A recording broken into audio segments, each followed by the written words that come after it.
பா சரியான வெயிலியா. அப்பா இங்க பாருங்களேன். என்னப்பா? அம்மா வெளில போயிருக்கிறாங்க. ஸ்நாக்ஸ் எதுவும் எனக்கு செஞ்சு வைக்கல.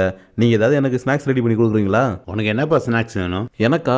நீங்க எப்பயுமே ஸ்பெஷலா செய்வீங்களா ரசகுல்லா, அதை செஞ்சு தரீங்களா? அதுக்கு என்னப்பா செஞ்சுட்டா போச்சு. அதுக்கு முதல்ல அடுப்புல ஒரு பாத்திரத்தை வச்சு 1/2 லிட்டர் பாலை ஊற்றி நல்லா பொங்கி வந்ததும் அடுப்பை லோ ஃப்ளேமில் வச்சுட்டு இதில் 1/2 ஸ்பூன் லெமனை ஊற்றி பால் இந்த அளவுக்கு திரிஞ்சதும் அடுப்பை ஆஃப் பண்ணி நல்லா ஆறின உடனே ஒரு பவுலில் துணியை வச்சு நல்லா வடிகட்டிக்கணும். இருந்தாலும் லெமன் சாறு ஊற்றுறதுனால புளிப்பு இருக்கும். அதில் தண்ணி ஊற்றி நல்லா திரும்பவும் புழிஞ்சு எடுத்த உடனே இதை ஒரு பாத்திரத்துக்கு மாற்றி நல்லா சப்பாத்தி மாவு பார்த்து பிசைஞ்சதும் முடிஞ்ச அளவுக்கு இது சின்ன சின்னதாக உருட்டிக்கணும். ஏன்னா இவங்களை ஜீராவில் போட்ட உடனே பலூன் மாரி உப்பி வந்துடுவாங்க. அதனால இந்த சைஸ்க்கு உருட்டின உடனே அடுப்பில் இன்னொரு பாத்திரத்தை வச்சு 1/2 கப்பால் 3 கப்பு தண்ணி ஊற்றி இதே கப்பால் 1 கப்பு சர்க்கரையை போட்டு இவங்க நல்லா கரைஞ்ச உடனே உருட்டி வச்சு இவங்களை ஒருத்தத்தில் உள்ள இறக்கி விட்டு ஒரு 15 நிமிஷம் கொதிக்க விட்டு அடுப்பு ஆஃப் பண்ணி ஒரு பவுலுக்கு மாற்றினா என்னுடைய ஸ்டைலில் ரசகுல்லா ரெடி. இந்தப்பா நீ கேட்ட ரசகுல்லா.